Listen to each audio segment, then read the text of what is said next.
ഈശോ മിശിഹായ്ക്ക് സ്തുതിയായിരിക്കട്ടെ. സ്നേഹം നിറഞ്ഞവരെ, ഇന്ന് കുർബാന മധ്യേ നമ്മൾ വായിക്കുന്ന തിരുവചന ഭാഗം വിശുദ്ധ ലൂക്കായുടെ സുവിശേഷം 8-ാം അധ്യായം 1 മുതൽ 3 ഉൾപ്പെടെയുള്ള തിരുവചനങ്ങളാണ്. ഗ്രാമങ്ങളിലും പട്ടണങ്ങളിലൊക്കെ ഈശോനാഥൻ ചുറ്റി സഞ്ചരിച്ച് ദൈവരാജ്യത്തിൻ്റെ സുവിശേഷം പ്രഘോഷണം തൻ്റെ പ്രിയപ്പെട്ട ശിഷ്യരോടൊപ്പം ചെയ്യുന്നതാണ് ഇന്നത്തെ തിരുവചനത്തിൽ. സ്നേഹം നിറഞ്ഞവരെ, ഈശോയോടൊപ്പം ശിഷ്യന്മാർ മാത്രമായിരുന്നില്ല, ഏതാനും ചില സ്ത്രീകളും കർത്താവിൻ്റെ കൂടെ ഈ വചന പ്രഘോഷണത്തിനായിട്ടുണ്ടായിരുന്നു. മനസ്സിലാക്കണം, ഈ സുവിശേഷ പ്രഘോഷണം എന്ന് പറയുന്നത് ഏതാനും ചില വ്യക്തികൾക്ക് മാത്രമുള്ള ഒരു ദൗത്യമല്ല.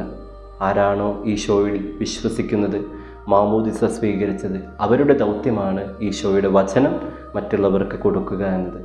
രണ്ടാമതായിട്ട്, ഈ സ്ത്രീകളൊക്കെ കർത്താവിൽ നിന്ന് പലതരത്തിൽ അനുഗ്രഹങ്ങൾ സ്വീകരിച്ചവരാണ്. അവരൊക്കെ ഈശോയെ അനുഗമിച്ചു എന്നത് വളരെ പ്രധാനപ്പെട്ടൊരു കാര്യം തന്നെയാണ്. നമ്മളും നമ്മുടെ ജീവിതത്തിൽ ഒരുപാട് അനുഗ്രഹങ്ങൾ സ്വീകരിക്കുന്നവരാണ്. ഈശോയെ അനുഗമിക്കുന്നുണ്ടോ എന്ന് ചിന്തിക്കുക. ദൈവം സഹായിക്കട്ടെ. ആമേൻ.